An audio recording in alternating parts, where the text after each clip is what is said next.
औज़ुबिल्लाहिमिनश्शैतानिर्रजीम बिस्मिल्लाहिर्रहमानिर्रहीम। आज का हमारा टॉपिक है एनालिटिकल केमिस्ट्री से रिलेटेड है, high performance liquid chromatography. Full form ये है high performance liquid chromatography, short form HPLC abbreviation. What is HPLC? HPLC क्या है? जैसे हमने पढ़ा था कि हम किसी भी मॉलिक्यूल्स को या किसी सब्सटेंस को एनालाइट करते हैं एनालिटिकल केमिस्ट्री में, प्रोटीन, कार्बोहाइड्रेट्स, लिपिड्स, फैट्स या कोई ड्रग्स का सैंपल हमें डिटेक्ट करना है कि उसमें कितने अमाउंट में कौन सी चीज़ मौजूद है। तो अब इसी तरीके से हमारे पास जो है HPLC standard for high performance liquid chromatography, इसके अंदर हम मोबाइल फेज यूज़ करते हैं। और इसको हाई परफॉर्मेंस क्यों कह रहे हैं? क्योंकि यहाँ पर हम लिक्विड हाई अमाउंट में यूज़ करते हैं। और some time it is also consider as high pressure liquid chromatography. इसका दूसरा नाम हाई प्रेशर लिक्विड क्रोमेटोग्राफी है। और ये हम यहाँ पर HPLC का पूरा एक सिस्टम बनाया हुआ है, इसको हम किस तरीके से यूज़ करते हैं देखेंगे। It is a technique to separate out the substance जैसे हार्मोन्स कोई भी हो गए या प्रोटीन हो गया, हाइड्रेट्स हो गए। HPLC is instrument consisting of reservoir of mobile phase, a pump and injector. Mobile phase use किया जाता है हमें। आ सेपरेशन कॉलम है यहाँ पर हमारे पास, और डिटेक्टर है, डेटा इक्वेशन कंप्यूटर, मतलब कंप्यूटर में हमारे पास जो पीक बनेंगी, रेंज बनेंगी, उसको देखेंगे। Mobile phase, liquid phase, sperm through the column pack with the absorbent.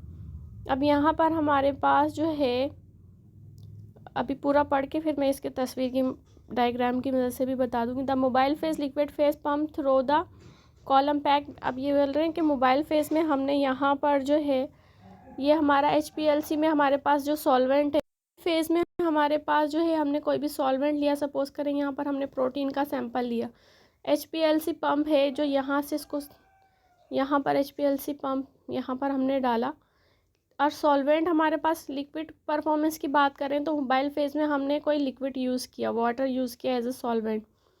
Pump, ये हमारे पास पंप है और ये इंजेक्टर है। इंजेक्टर में हमें पता है इंजेक्शन, जैसे हम इंजेक्ट करते हैं अपनी ह्यूमन बॉडी में केमिकल्स को by the help of syringe, इसी तरीके से ये हमारे पास सैंपल है जहाँ पर ये समझ लें प्रोटीन है और ये इंजेक्ट किया हमने सैंपल में। और ये HPLC कॉलम है जो यहाँ पर एब्जॉर्बेंट के तौर पर काम करेगा, एब्जॉर्ब करेगा, ठीक है, जो आप यहाँ पर प्रोटीन डालेंगे। सही। फिर इसके बाद क्या होगा, मोबाइल फेज जो है वो अपना काम करना स्टार्ट करेगा।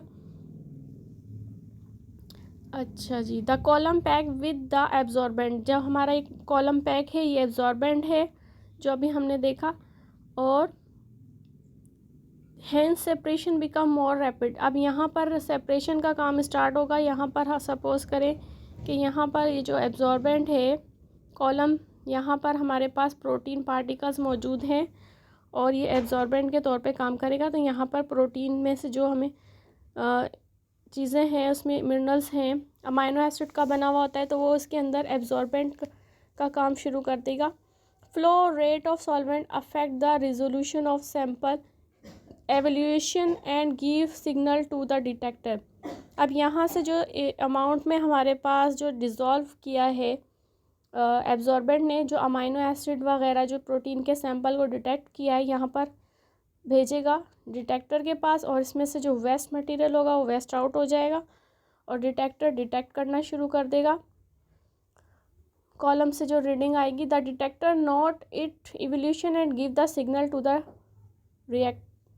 रिकॉर्डर, ठीक है। अब यहाँ पर जो है हमारे पास सैंपल मौजूद है, वो सैंपल जो है उसकी वेस्ट यहाँ आ जाएगा, और उसके जो डिटेक्टर जितने अमाउंट में हमारे पास ये जो पीक बनी हुई हैं, ये जो इस तरीके से हमारे पास पीक बनी हुई है, तो हमें इससे हमें ये पता लगेगा कि इसके बीच में कितना डिस्टेंस आ रहा है और कितने अमाउंट में कौन सी चीज़, कौन सा अमाइनो एसिड या उसकी क्वांटिटी कितने अमाउंट में मौजूद है। तो ये पीक से हमें नोटिस हो जाता है। These instrument are use. अच्छा, ये इंस्ट्रूमेंट जो है इस तरीके से हम डेटा कलेक्ट कर लेते हैं। डेटा कलेक्ट हो गया तो हमें मालूम हो गया कि इस पीक के ज़रिए कि कौन से मॉलिक्यूल्स जो हैं उनकी कितनी कंसंट्रेशन यहाँ पर मौजूद है। और ये इंस्ट्रूमेंट हम कहाँ कहाँ यूज़ कर रहे हैं ड्रग्स को डिस्कवर करने के लिए। मतलब कोई हमारे पास सैंपल आया है ड्रग्स का, ब्लड है, ब्लड टेस्ट करवाया तो उसमें ड्रग्स की कितनी अमाउंट में मौजूद है वो डिटेक्ट करना हो, तो ये हमारा एडवांस और मॉडर्न मेथड है जिसके ज़रिए हम मशीनरी यूज़ करके आसानी से डिटेक्ट कर सकते हैं। क्लिनिकल एनालिसिस पे भी आएगा ये। कॉस्मेटिक एनालिसिस, कॉस्मेटिक जो हमारा मेकअप का जो सामान है उसके अंदर कौन से अमाउंट, कौन कौन सी चीज़ें कितनी कंसंट्रेशन में कैसे इस्तेमाल हुई है, ये हम एनालाइज कर सकते हैं। मेडिसिन की इंडस्ट्री, इन्वायरमेंटल केमिस्ट्री और बायोकेमिकल जेनेटिक्स। बायोकेमिकल जेनेटिक्स जो जीन की बन रही है, जीन फॉर्मेशन और किस तरीके से जेनेटिक मटेरियल में चेंज आ रहा है, ये सब चीज़ें। तो ये हमारा और वीडियोस भी हैं वो आप देख लीजिएगा। और थैंक्स फॉर वॉचिंग।